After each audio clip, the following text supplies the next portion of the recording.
Hello, my name is Marco. Bonjour, je m'appelle Marco Nievo et je suis le directeur scientifique de CTF Europe. Je veux vous souhaiter la bienvenue à cette masterclass INFER et au nom de tous les patients, je tiens à vous remercier tout particulièrement pour l'intérêt que vous portez à l'ANF. Mais avant de passer aux choses sérieuses, je dois vous donner quelques instructions concernant les questions-réponses. Vous pourrez poser vos questions en utilisant la boîte de dialogue pendant la masterclass. Nous préférions que vous posiez ces questions en anglais. Si vous avez des difficultés à formuler vos questions en anglais, je vous conseille d'essayer d'utiliser des traducteurs en ligne tels que Google Translate avant de les poser dans la boîte de discussion. Et si cela n'est pas possible pour vous, veuillez le faire dans votre propre langue et nous ferons de notre mieux, de notre côté, pour faire traduire en anglais dès que possible. Alors profitez de votre masterclass.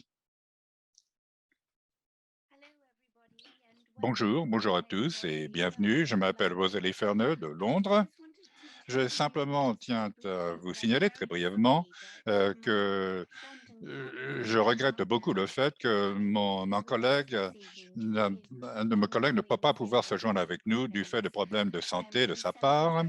Et alors, il envoie ses meilleurs vœux pour cette réunion. En fait, nous travaillons ensemble déjà depuis de 25 ans. Nous avons collaboré sur ce problème de chercher à prendre en charge les personnes qui souffrent de tumeurs malignes des gaines des nerfs périphériques. Donc, je vais faire allusion à certains de ces travaux, même s'il n'est pas avec nous aujourd'hui. Alors, ceci dit, je tiens simplement à souligner que cette présentation est orientée vers les spécialistes de la santé qui s'occupent de la prise en charge de patients. J'espère que vous allez pouvoir apprécier ces présentations. Merci beaucoup.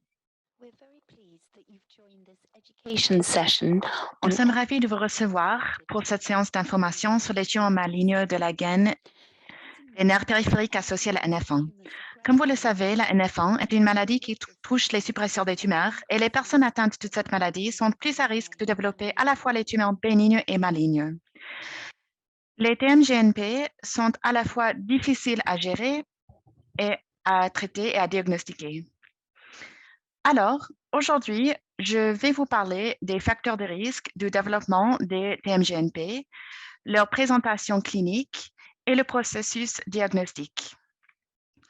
Je vais par la suite développer les idées concernant les thérapies, ce qui, à vrai dire, relève de la compétence des équipes spécialisées et pluridisciplinaires de sarcome. Et je vais vous montrer les taux de survie à 5 et à 10 ans de nos patients à Londres. Mais d'abord, vous allez m'accompagner visiter l'hôpital Westminster à Londres. C'est l'année 1840. Frederick Hale Thompson adresse la parole à un public de collègues masculins. Messieurs, il dit, je vais vous parler d'un cas atypique. Il raconte alors l'histoire du cas de John Latham, qui était peintre de carrosse âgé de 36 ans, qui était, à ce qu'il paraît, sérieux et travailleur. Il avait plusieurs tumeurs cutanées depuis l'enfance et il est venu voir Frederick Hale Thompson et avait sur la cuisse droite une tumeur croissante, ce qui palpitait violemment. Elle était passée de la taille d'un œuf à la taille d'un gros pain. Monsieur Latham a été admis à l'hôpital de Westminster et s'est fait traiter d'iodure de mercure et de Sandoux admis d'opiacés. Comme ce traitement n'a pas marché, on a essayé une thérapie de pointe, la térébenthine avec acide sulfurique. Peu étonnamment et malheureusement, il est mort dans d'atroces souffrances 8 mois plus tard. On a constaté après qu'il était atteint d'un sarcome ou ce qu'on appelle aujourd'hui une tumeur maligne de la gaine des nerfs périphériques.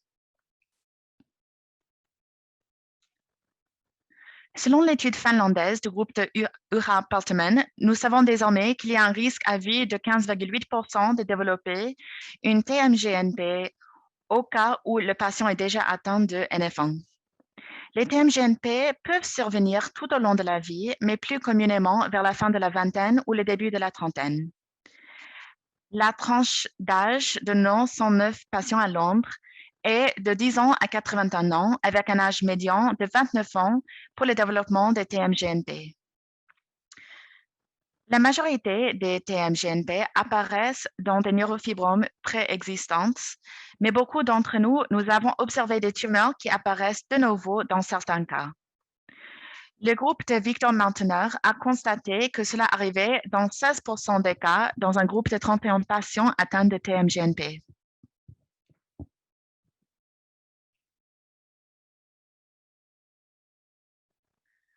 On a signalé un certain nombre de facteurs de risque associés à un risque plus élevé de développement des TMGNP. Mais en quoi est-ce que l'existence de ces facteurs de risque nous sont utiles concrètement? Ils ne déterminent pas la fréquence de surveillance nécessaire, ni la localisation, ni la date de survenance probable d'une TMGNP. Autrement dit, la présence d'un facteur de risque signale la possibilité d'un diagnostic de TMGNP chez les patients qui présentent les symptômes pertinents. Consultons donc les différents facteurs de risque. Les personnes qui ont déjà fait un traitement de radiothérapie pour une tumeur maligne sont à risque de développer une TMGNP qui peut survenir même des dizaines d'années après la première tumeur. Il y a également un rapport avec les antécédents individuels ou familiaux des TMGNP. 8,5% de nos 109 patients avaient des antécédents familiaux de TMGNP et 12% des patients avaient déjà eu une TMGNP. Environ 5 à 10% des patients atteints de NF1 présentent un phénotype plus sévère avec une lourde charge tumorale. Ce phénomène est lié à de grandes délétions qui impliquent l'intégralité du gène NF1 et les zones autour. Plus récemment, des mutations faussantes affectent le codon NF1 844 à 848 ont été associées à un risque plus élevé de TMGNP.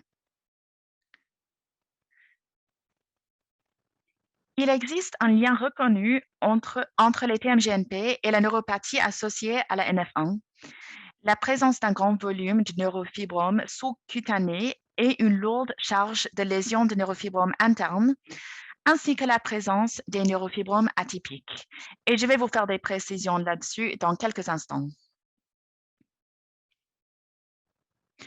Alors, sur les deux images en haut, vous voyez une femme qui s'est fait traiter par la radiothérapie pour un gliome de la voie optique lorsqu'elle était enfant. Comme vous le savez, la radiothérapie est désormais contre-indiquée pour ce type de tumeur. Et environ 15 ans plus tard, elle a développé une TMGNP parapharyngée de bas grade de malignité et s'est fait traiter avec succès par une excision chirurgicale avec l'enlèvement de l'intégralité de la tumeur. Sur l'image en bas, vous voyez, elle avait cette tumeur a métastasé vers le poumon chez l'homme que vous voyez en bas de 50 ans. Par le passé, il s'était déjà fait traiter par la chimiothérapie et la radiothérapie pour un lymphome non-Hodgkinien. Malheureusement, par la suite, sa fille a également développé une TMGNP de haut grade dans son cou. Nous avons rencontré un certain nombre de patients atteints de neuropathie associée à la NF1, ce qui est associé au TMGNP. Le groupe français a eu un peu la même expérience. Comme vous le voyez chez ce patient, il y a des nerfs périphériques plus épais, le pes cavus ou les voûtes hautes, ceux qui sont associés à une neuropathie sensorie-moteur peu sévère et généralement non dégénérative qui dépend de la longueur. Cela veut dire qu'elle est plus importante au niveau des membres inférieurs.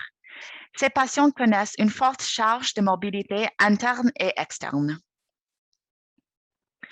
Dans une étude basée sur les IRM de l'ensemble du corps, Victor Martiner a démontré que parmi les patients âgés de moins de 30 ans, tous les 6 patients atteints de TMGNP étaient également atteints de neurofibromes internes. Cependant, seulement 3 patients témoins de moins de 30 ans sur 11 étaient atteints de neurofibromes internes. De plus, le nombre médian et le volume médian des neurofibromes plexiformes était supérieur chez le groupe atteint des TMGNP par rapport au groupe témoin de patients de moins de 30 ans. Cette étude a entraîné une proposition de réaliser des dépistages à IRM intégral à 16 ans environ pour examiner la charge tumorale interne chez les personnes atteintes de NF1. Par contre, il faut noter une mise en garde concernant les personnes qui n'ont pas de tumeur interne, car, comme je l'ai déjà dit, un petit nombre de TMGNP vont survenir de nouveau et non pas avec les neurofibromes préexistantes. En ce qui concerne les IRM de l'ensemble du corps, il faudra encore étudier cette question pour définir le protocole optimal en matière de la fréquence de l'imagerie pour qu'elle puisse être normalisée à travers les différents établissements. Alors, je voulais juste souligner les différents types de neurofibromes associés à la NF1. Il n'y a pas de preuve qui indique que les neurofibromes cutanés subiraient une transformation maligne. Nous savons que la plupart des TMGNP surviennent dans des neurofibromes plexiformes préexistantes et que les neurofibromes sous-cutanés parfois subissent également une transformation maligne.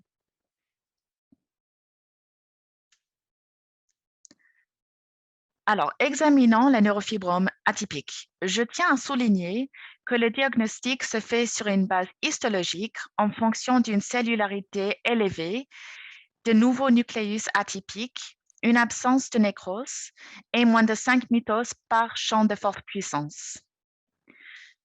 Vu le chevauchement avec les signes de TMGNP de bas grade de malignité, on a proposé d'employer le terme néoplasme neurofibromatique atypique de potentiel biologique incertain. Le groupe d'Eric Ligius a démontré que, tout comme les TMGNP, ces neurofibromes atypiques présentaient une perte de nombre de copies des régulateurs de cycle de cellules suivants, les inhibiteurs de kinase dépendants de cycline 2A et 2B. Sur le plan clinique, les neurofibromes atypiques sont difficiles à distinguer des neurofibromes symptomatiques ou des TMGNP. Par conséquent, avec le groupe d'Eric Légus et Brigitte Riedemans, nous avons étudié 63 patients avec 76 neurofibromes atypiques. L'âge médian des patients était de 27 ans. Parmi les 76 neurofibromes, 45 étaient douloureux, 19 présentaient une faiblesse motrice et 45 étaient visibles ou palpables. À noter, 13, soit 17% des neurofibromes atypiques ne présentaient pas de signes cliniques. Une neurofibrome atypique apparaît comme une lésion nodulaire distincte à l'IRM. La plupart, mais pas tous les neurofibromes atypiques apparaissaient au scanner TEP à l'FDG. À notre connaissance, les neurofibromes atypiques qui sont entièrement resséqués ne reviennent pas. Cependant, 4 neurofibromes atypiques sur 76 se sont transformés à un certain moment en TMGNP. De plus, 17 neurofibromes atypiques sur 76 étaient associés à une TMGN préalable qui se trouvait ailleurs sur le corps. Voici un patient atteint de NF1 segmentaire et d'une maladie cutanée non associée. Il a eu une neurofibrome qui s'est développée progressivement au plexus brachial. La biopsie a démontré qu'il s'agissait d'une neurofibrome atypique en fonction des résultats histologiques. Par la suite, environ 2 années plus tard, il a eu une courte histoire de douleur sévère et de croissance rapide de la neurofibrome. Au moment de notre examen de son cas, il avait fait une hémorragie et est passé à une TMGNP nécrotique de haut grade de malignité. Ne perdons pas de vue l'individu parmi les facteurs de risque des TMGNP, une approche qui appelle au diagnostic. L'étape la plus importante pour établir un diagnostic de la TMGNP est l'évaluation clinique du patient. Une évaluation juste doit être effectuée. Le neurofibrome, le forme noire, peut présenter une texture dure, une croissance rapide, une déficience fonctionnelle, nouvelle ou inexpliquée, ou une douleur persistante ou nocturne. Je tiens à préciser que 15% de nos 109 patients ne présentaient pas de douleur associée à la TMGNP. Donc, on ne peut pas toujours se fier à la douleur comme indicateur fiable. Donc, l'évaluation du patient est essentielle pour établir le diagnostic. Nous donnons à nos patients, en fait, une carte sous forme de carte de crédit avec une liste de symptômes pertinents. Ils peuvent appeler nos infirmières spécialisées qui les trient par téléphone s'ils développent des symptômes. Et nous trouvons que l'utilisation de fruits ou de légumes est utile pour aider nos patients évaluer s'il y a eu un changement de taille. Était-ce la taille d'un petit pois ou d'une orange? Et c'est tout à fait d'ailleurs dans la tradition de von Recklinghausen, qui utilisait des plumes de pigeon pour réfléchir aux formes et aux tailles des nerfs. Malheureusement, il n'est souvent pas simple de poser un diagnostic des TMGNP dans le contexte de la neurofibromatose 1. Il peut être très difficile de diagnostiquer un changement malin chez les patients qui ont des multiples neurofibromes provoquant des symptômes. Les symptômes de la TMGNP peuvent se chevaucher avec les symptômes causés par des neurofibromes bénins ou des conditions médicales coexistantes. Par exemple, un patient peut ressentir une douleur dans le dos due à une TMGNP périrachidienne ou à une kyphoscoliose. L'hémorragie dans un neurofibrome peut provoquer une grosse masse dure et douloureuse, ou cela peut être dû à un changement vasculaire du neurofibrome, à une dysplasie sous-jacente ou à une hémorragie dans une lésion maligne, comme je viens de vous le montrer. Une TGMT douloureuse peut être confondue à tort avec un problème banal. Si vous avez une grande TMGNP hétérogène, une biopsie à l'aveugle peut manquer le site de la lésion. Donc ici, pour illustrer le point, vous pouvez voir deux grands neurofibromes de plateforme symptomatique ferme, mais celui du haut était un neurofibrome plexiforme bénin qui a été resséqué, et celui du bas était une tumeur de la gaine du nerf périphérique maligne de haut grade qui a ensuite métastasé. Ce patient présentait un neurofibrome plexiforme douloureux et volumineux dans le membre supérieur, mais cela était dû à une dysplasie artérielle sous-jacente et non à une tumeur maligne. Ce patient atteint de la NF1 présentait une masse douloureuse, croissante et dure au niveau du coude droit.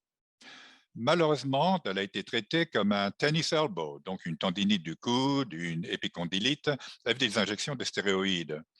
Et le patient n'a pas été orienté vers nous pendant 18 mois, de sorte que le diagnostic de tumeur de haut grade de la gaine des nerfs périphériques a été retardé. Nous avons donc réfléchi aux symptômes cliniques qui pourraient faire penser à une TGMP.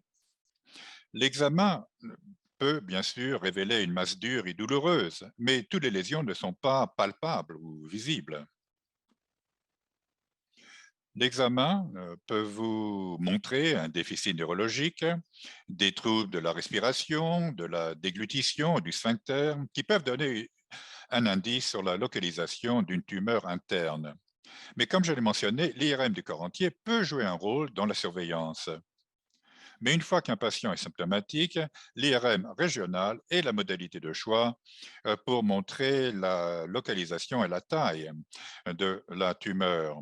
De nombreuses unités, dont la nôtre, utilisent une analyse volumétrique pour examiner la croissance. Lorsque l'IRM ne permet pas de diagnostiquer de manière fiable la malignité, notre service de neurofibromatose a été le premier à utiliser le 18-FDG TEP-CT pour aider au diagnostic des MPNST liés à la NF1. Par la suite, nous avons utilisé le 18-FDG PET-CT et plus récemment, de nombreuses institutions ont utilisé la TEP-IRM qui a moins de radiation. Alors, la TEP est donc une technique d'imagerie dynamique qui est à la fois quantitative et semi-quantitative. Elle utilise une valeur de fixation normalisée, le SUV, acronyme en anglais, qui reflète l'absorption métabolique régionale du glucose. Cependant, j'ai écrit et montré une tour de Babel, car un des problèmes est que différentes valeurs de la TEP peuvent être utilisées. Les institutions disposent de différents scanners, logiciels, protocoles d'imagerie, seuil de malignité du SUV, et il est très difficile de comparer les résultats de la TEP provenant de différentes institutions. Cette belle jeune femme a été notre pionnière. Elle s'est présentée en 1997 avec une main faible et douloureuse due à une lésion du plexus brachial, et c'est la première TEP-FDG qui a été réalisée dans notre unité. Elle a montré une TGMP de haut grade qui se trouvait dans le plexus brachial gauche. Ce jeune patient s'est présenté avec une grosse masse dure dans le cou, des difficultés de déglutition et une douleur intense. Le scanner 18 FDG PET-CT a montré la partie la plus intense, la plus chaude de la lésion, comme vous pouvez le voir, en rouge, et les zones de moindre qualité qui l'entourent, moins d'intensité. Ce qui vous montre comment la TEP peut être utile pour guider une biopsie ciblée sur la partie la plus chaude de la lésion. La gestion des TMGNP liés à la NF1 reste une entreprise complexe et problématique.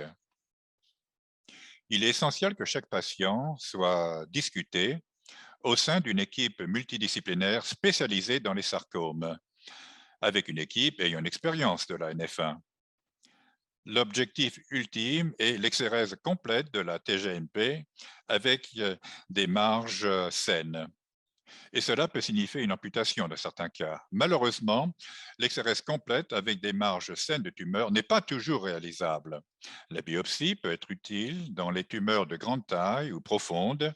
Et comme je vous l'ai montré, la biopsie avec l'outil 18 FDG-PET peut vous guider vers la partie la plus intense, la plus chaude de la lésion. La radiothérapie est utilisée pour le contrôle local des TMGNP de haut grade ou incomplètement excisés ou de grande taille. Certaines institutions utilisent la radiothérapie pour réduire la taille de la lésion avant la chirurgie. La chimiothérapie est utilisée pour les TMGNP métastatiques ou inextirpables, généralement dans un premier temps avec l'épirubicine ou la doxorubicine ou l'ifosfamide. Certaines métastases pulmonaires se prêtent à une exérèse chirurgicale. Dans ce contexte, il ne faut pas minimiser l'importance du soutien psychosocial des patients et de leurs familles. Dans notre unité, ce soutien est assuré par notre infirmière clinicienne spécialisée, notre psychologue clinique et un psychiatre si nécessaire. Vous pouvez voir ce qui se passe si vous ne pouvez pas éliminer complètement une tumeur avec des marges saines. Ce patient présentait une douleur sévère, pire la nuit, sur le bord de la jambe, et il a été opéré pour une TMGNP L5 de bas grade. Des marges saines n'ont pas été possibles. La tumeur est réapparue sous la forme d'une TMGNP de haut grade après un court intervalle et s'est avéré très difficile à traiter. Vous pouvez voir ici les taux de survie à 5 et 10 ans de nos patients de Londres atteints d'une TMGNP associée à l'NF1. 80% de nos patients ont une TMGNP de haut grade. Et vous pouvez voir qu'à 10 ans, la survie est d'environ 61%. Alors, j'ai donc souligné que les TMGNP associés à l'NF1 sont difficiles à diagnostiquer et à prendre en charge et qu'ils peuvent présager un pronostic péjoratif. Il est donc très important que si un patient atteint d'un neurofibrome plexiforme NF1 développe une croissance rapide nouvelle ou inexpliquée, une douleur, ou un changement de texture ou une fonction altérée, ce patient doit être suspecté d'être atteint d'une TGNP et évalué rapidement. Il est impératif que des équipes multidisciplinaires expertes prennent en charge les patients atteints d'une TMGNP associée à l'NF1. Alors, quels sont nos objectifs pour l'avenir et que faisons-nous actuellement? Eh bien, la normalisation de l'imagerie diagnostique est vraiment importante, y compris l'IRM du corps entier pour la surveillance et les protocoles d'imagerie TEP, car cela permettrait de comparer les institutions. Et grâce à l'amélioration de nos connaissances du paysage moléculaire, les essais cliniques sont désormais orientés vers la thérapie ciblée et l'exploration de l'utilisation de la thérapie combinée, car l'éventail de la thérapie cytotoxique et de la radiothérapie est limité. Ce dont nous avons besoin avant tout, c'est de résultats cliniques solides et axés sur le patient. Nous ne nous concentrons pas uniquement sur la durée de survie, mais aussi sur la qualité de vie des patients souffrant de ces maladies très difficiles. Merci beaucoup.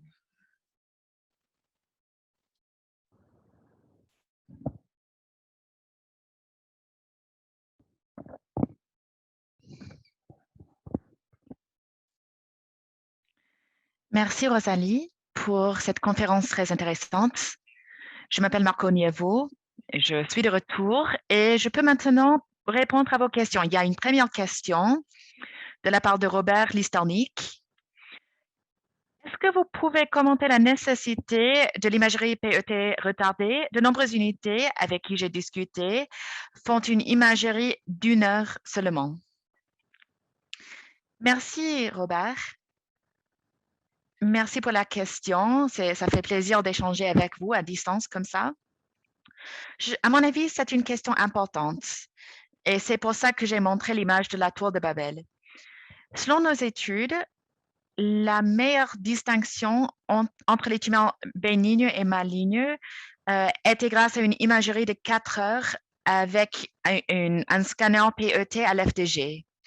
Nous avons consulté nos seuils de distinction et en fait, nous estimons que nous ne voyons pas beaucoup d'amélioration à l'aide de nouveaux scanners et les nouveaux protocoles qui durent 4 ans au lieu d'une seule heure. Alors pour moi, la différence dépend de ce que je viens de dire, les différents protocoles, les différents scanners, les scanners PET, les scanners, l'IRM. Alors, au départ, nos constats, enfin, les premiers constats que nous avons faits ne vaut plus. C'est vrai que nous continuons à faire des imageries de 4 heures, mais je pense qu'1 heure est suffisante. Mais un problème, c'est que c'est très difficile de consulter les différentes méthodes dans les différents établissements et de comparer les résultats. Ça, c'est la difficulté. Il faut normaliser les protocoles. Mais c'est vrai que c'est une question très importante que vous avez soulevée. Encore une question de Robert.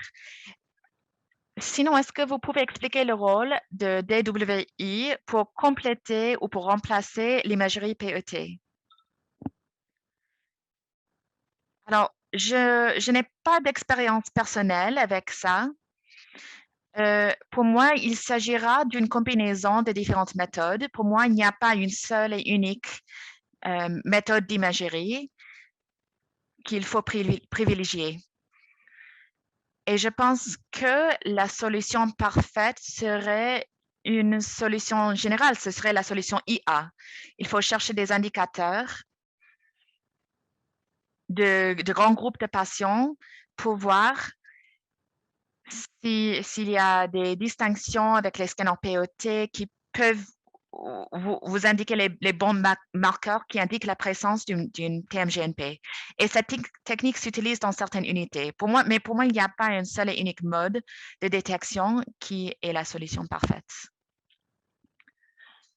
Et dans ce même sens, il y a une question de M. Erickson.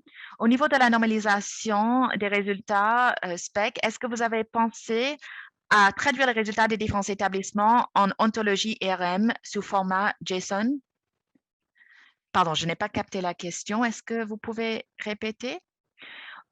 Est-ce que vous avez pensé à traduire les résultats des différents établissements en ontologie IRM normalisée sous forme JSON? Au niveau des DRM ou au niveau des scanners PET? Au niveau du scanner PET. Alors, ce qu'on a proposé, et pour moi, c'est le bon chemin à suivre, ce qui a changé, c'est les scanners. Il y a certains qui utilisent les scanners PET, CT, mais on n'a pas tout à fait réglé le mécanisme pour correspondre à l'IRM PET. Mais beaucoup de spécialistes ont fait cette transition parce qu'il y a moins de radiation. Mais pour moi, à l'avenir, ce sera très important de créer un effort européen conjoint pour normaliser nos techniques, parce que sinon, ça devient très difficile de gérer les différentes techniques à travers les différents établissements. Et comme Bob l'a dit, nous ne sommes pas mis d'accord sur la durée des interventions et, et on ne sait pas si on devrait faire des évaluations qualitatives au niveau de l'absorption de la foi. Il y a beaucoup de chemin à faire et s'il y a quelqu'un qui aimerait mener une telle étude, je pense que ce serait un effort intéressant. Et toujours au sujet des tests, est-ce que vous faites un suivi après la chimiothérapie avec un scanner PET pour voir les progrès? Non. Il y a certains établissements qui font comme ça. Si vous employez un scanner CT, PET, ou si vous faites des scanners PET très souvent, ça dépend, c'est en fonction des besoins. On ne le fait pas selon le besoin du patient, c'est-à-dire, s'il y a un patient qui a déjà fait un traitement de chimiothérapie, par exemple, on a eu un patient comme ça depuis récemment et qui a un nouveau développement de tumeur, dans ce cas-là, nous ou nos collègues du côté de la direction mèneraient des scanners TEP séparément, mais on n'a pas de protocole pour le faire régulièrement. C'est vrai qu'il y a certains services qui le font comme ça.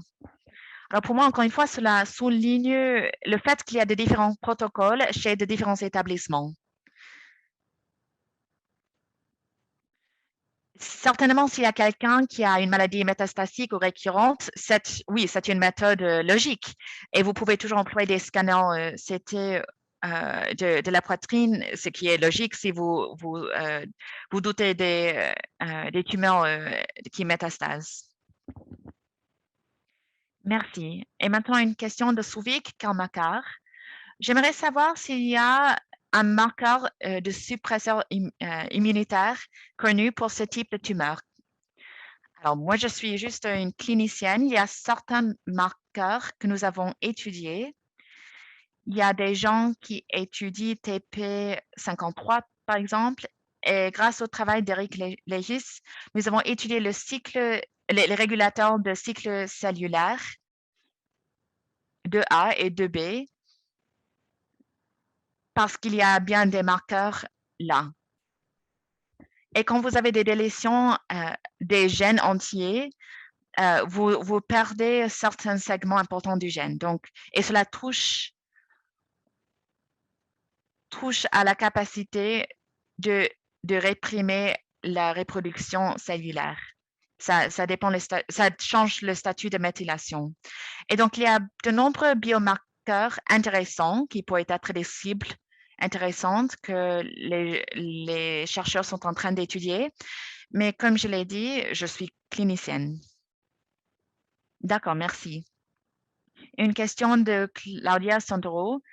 Quels sont les facteurs de prévision les plus importants pour le taux de survie à long terme suite à l'excision complète, d'après votre expérience?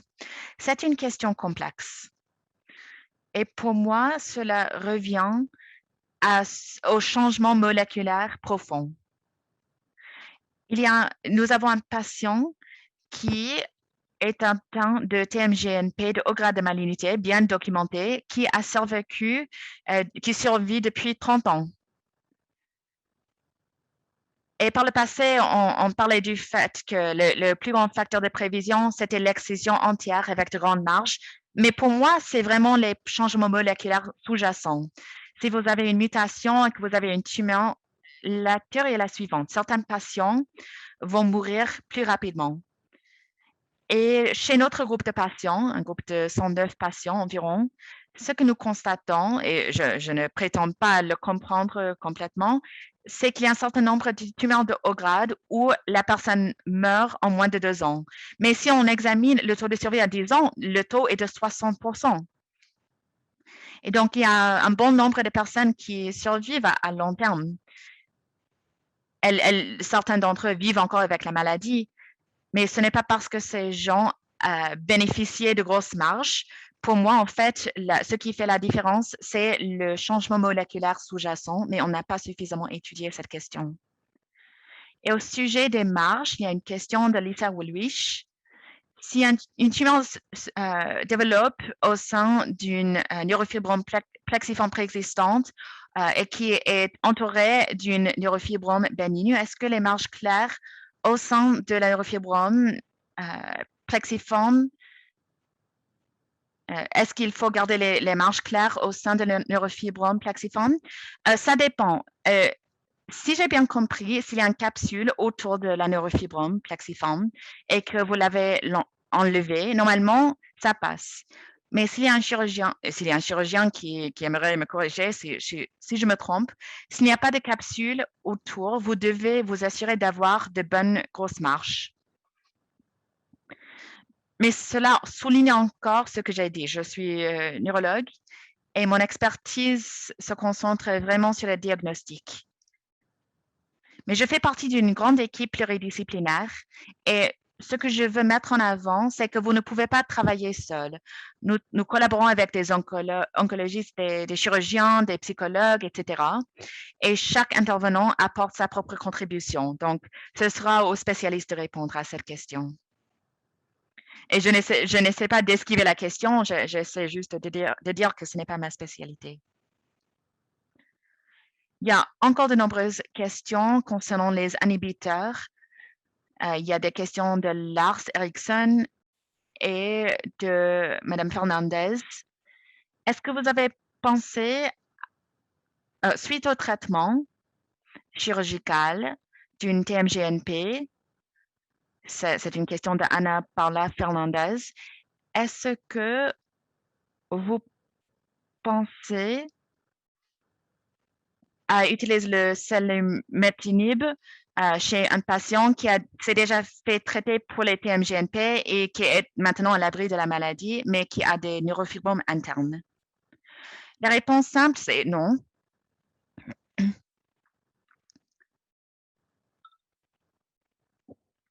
Alors, maintenant, pour revenir à cette question de collaboration en équipe, j'ai déjà discuté de cette question avec l'oncologiste et on n'utilise pas des inhibiteurs MEK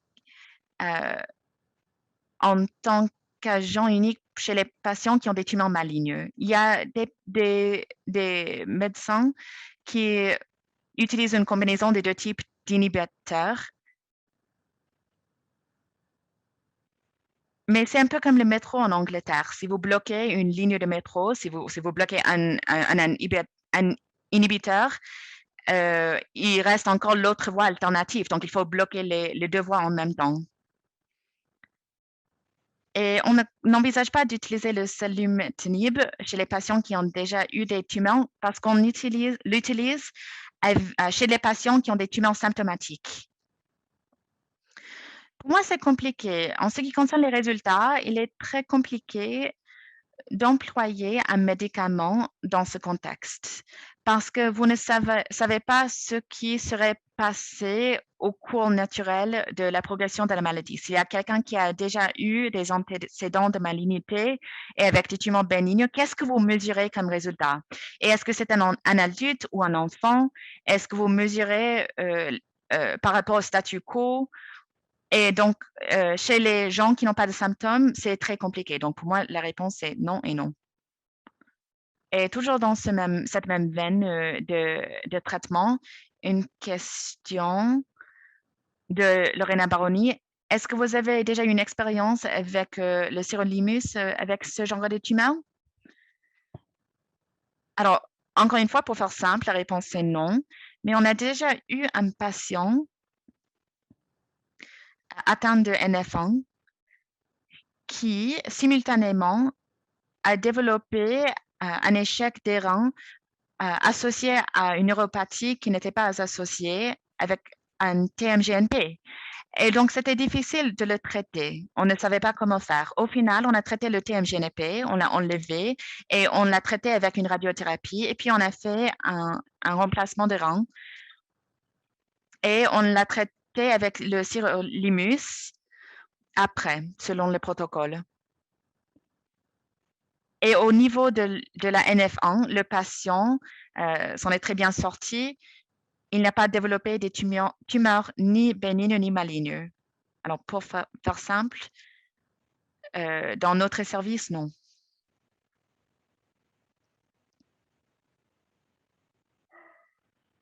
Je ne vous entends plus, Marco.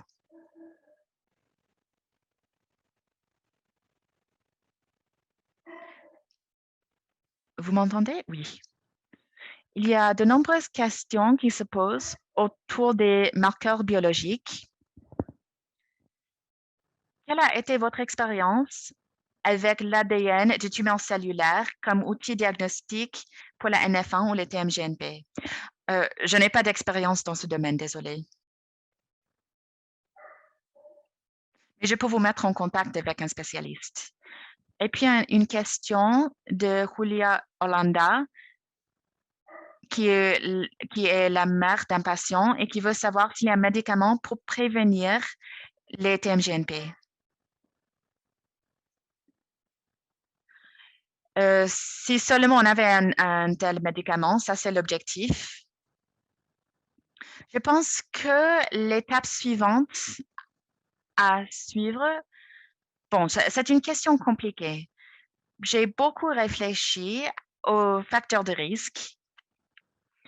Et pour moi, il serait important de connaître les facteurs de risque, mais au moment où vous êtes à l'hôpital et que vous savez qu'il y a certains facteurs de risque qui signalent la possibilité d'une TMGNP, et peut-être que les autres ne seront pas d'accord, mais je ne suis pas sûre si c'est utile ou pas de le savoir. Dans ce cas-là, est-ce que je dois faire encore une séance d'imagerie dans un mois, dans quelques mois, dans 6 mois? C'est compliqué parce que nous avons déjà eu tort. Nous avons fait des scanners au bout de 3 mois et puis 3 mois après, quelqu'un développe une tumeur. Alors pour moi,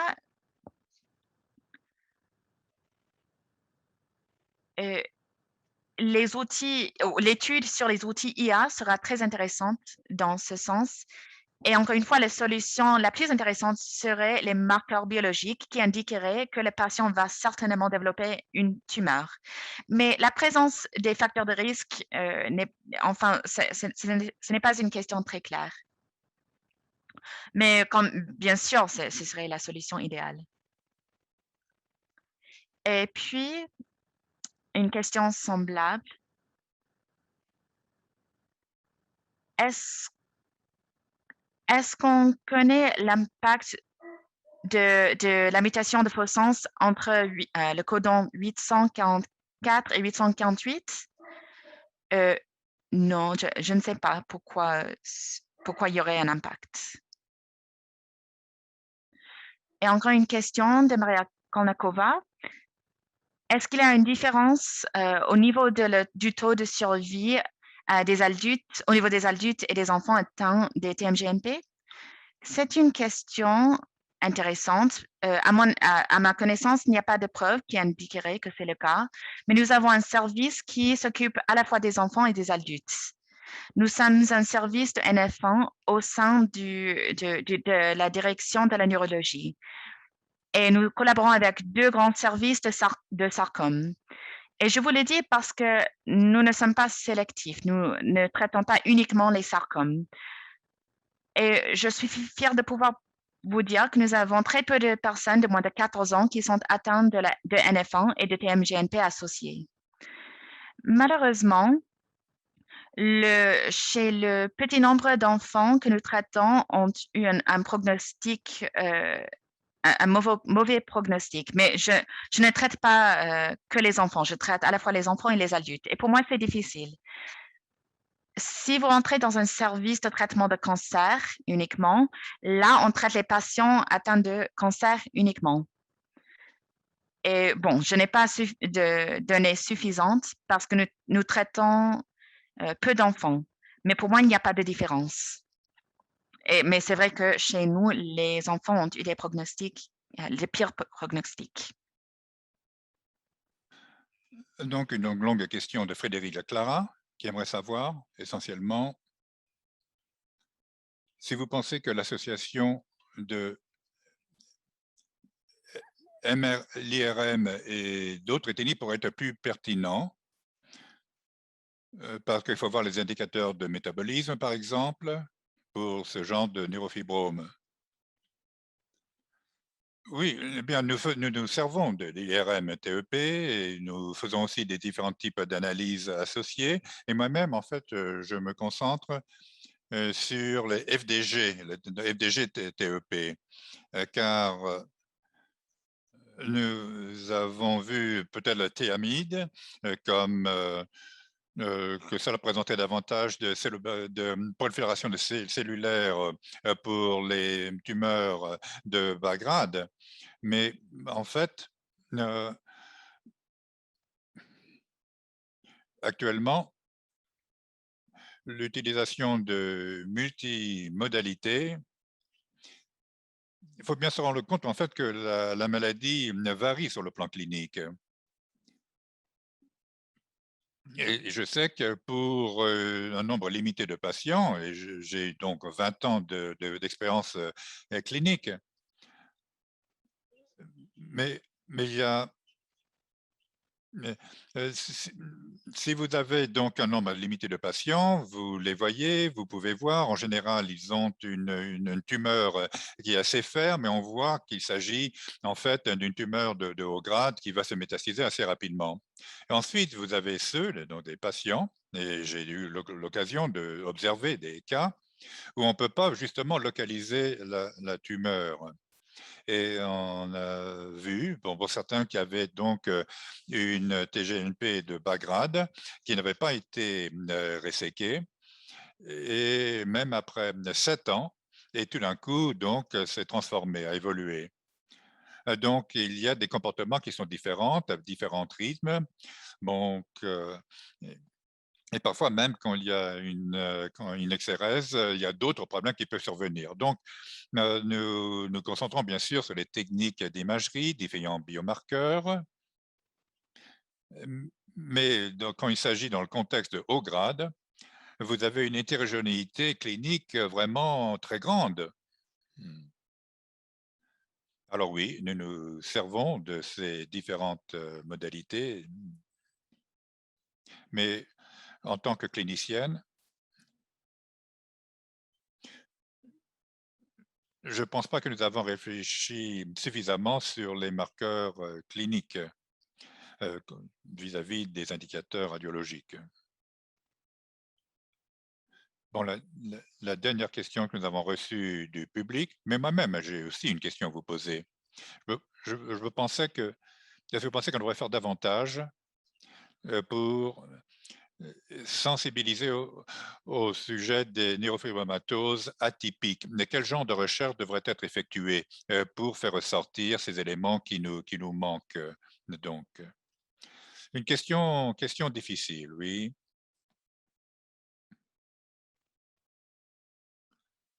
S'il n'y a pas de diagnostic clinique, si vous si vous faites une étude assez approfondie, bon, vous pouvez avoir quand même certaines suspicions, mais ce qui est démontré, et le groupe d'Eric d'ailleurs l'a démontré, si vous voyez sur un IRM,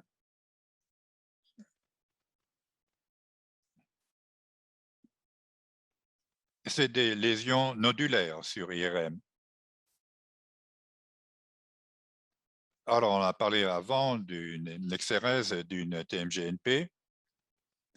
Donc, il faut voir un peu le facteur d'histologie, il faut voir les lésions malines et parfois, donc tout ça peut être associé dans dans la même tumeur.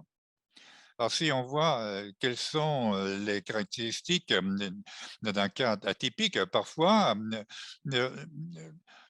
bon, peut-être qu'il y a un patient qui n'aime pas la présence de cette masse et que ça peut sembler être atypique. Et quand je dis atypique, je ne veux pas dire dégénératif, je veux dire de haute céllularité, donc, et aussi peut-être quelques mitoses, mais non pas le haut grade.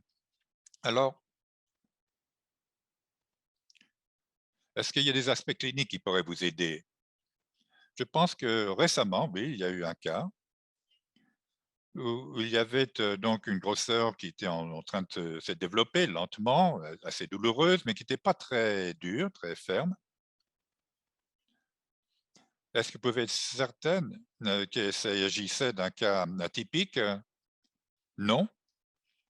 Alors, mais lorsqu'on procède à un scan TEP,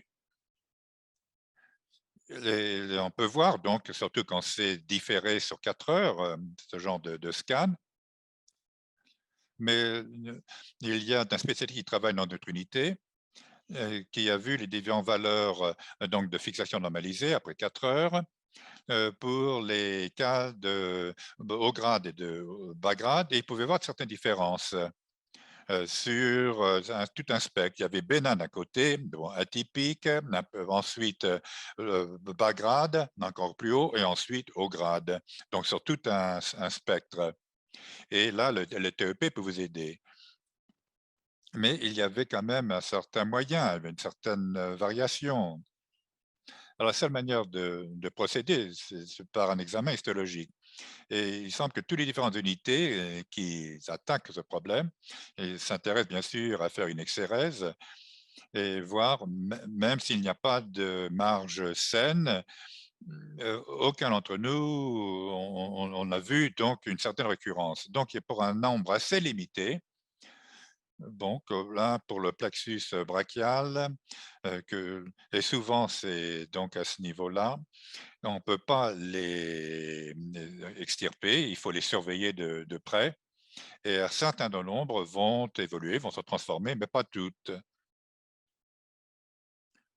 Et je pense que c'est une question, oui, difficile. Les travaux d'Eric a démontré que, une fois qu'on étudie sur le champ moléculaire et on voit les différents changements des différents régulateurs en ST, donc on voit qu'il y a une proportion assez limitée qui va se transformer. Et je pense qu'il faut voir si on peut faire davantage du côté de l'imagerie. Je sais que le groupe de Wiedemans a étudié certains aspects sur RM. Et encore une fois, je vous oriente vers cette manière assez classique de réfléchir sur les différentes caractéristiques cliniques et tâcher de les étudier davantage. Mais merci beaucoup, Rosalie. J'ai en fait deux dernières questions qui ont convenu, nous le voyons. Et c'est une participante qui a montré sa main. On peut pas, non, on peut pas vous admettre, mais on va vous demander de placer votre question. Donc, une question de Schuheimer.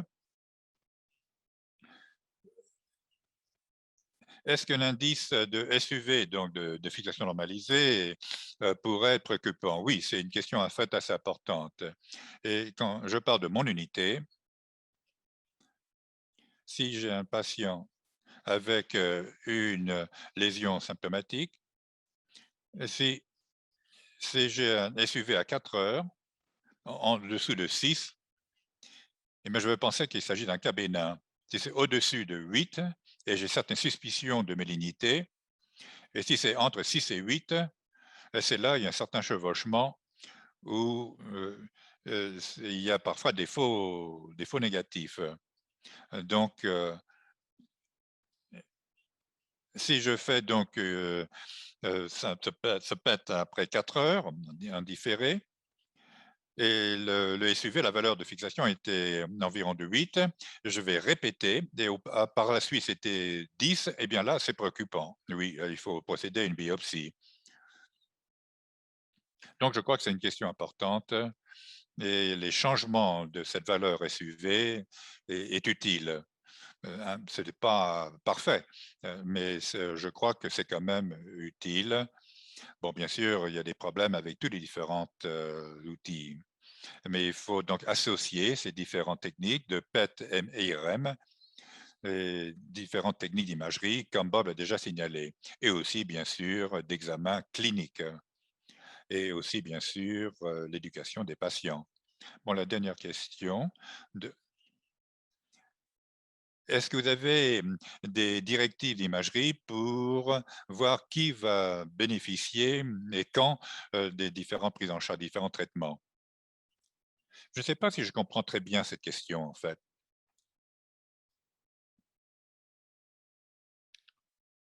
Si j'ai une patiente avec des symptômes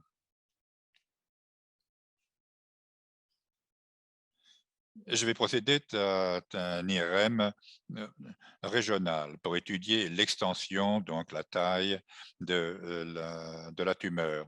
Et ensuite, pas toujours, mais enfin, je vais procéder à 18 FDG TEP-CT pour voir un peu cette valeur de fixation. Et je vous ai montré donc une lésion hétérogène.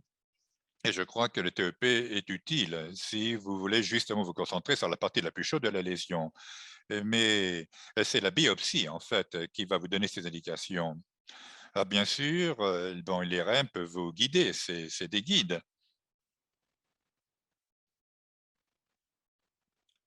Et c'est en fait les résultats histologiques qui sont les choix de premier plan.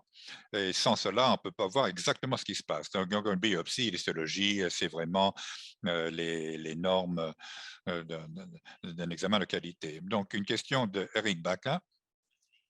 C'est très intéressant d'entendre qu'il y a très peu d'atypiques qui vont devenir malignes. Est-ce qu'on a fait des analyses sur ceux qui vont devenir malignes? Et ensuite, est-ce qu'ils ont un profil moléculaire qui est différent? Oui, c'est une question en fait très intéressante.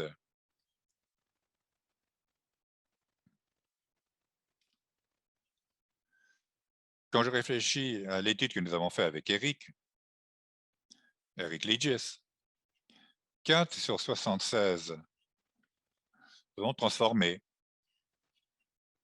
Bon, je devrais peut-être vérifier un petit peu. Demain, je vais poser cette question. Et je ne pense pas qu'ils étaient tous, ces 4 étaient en train de se transformer, ces 4.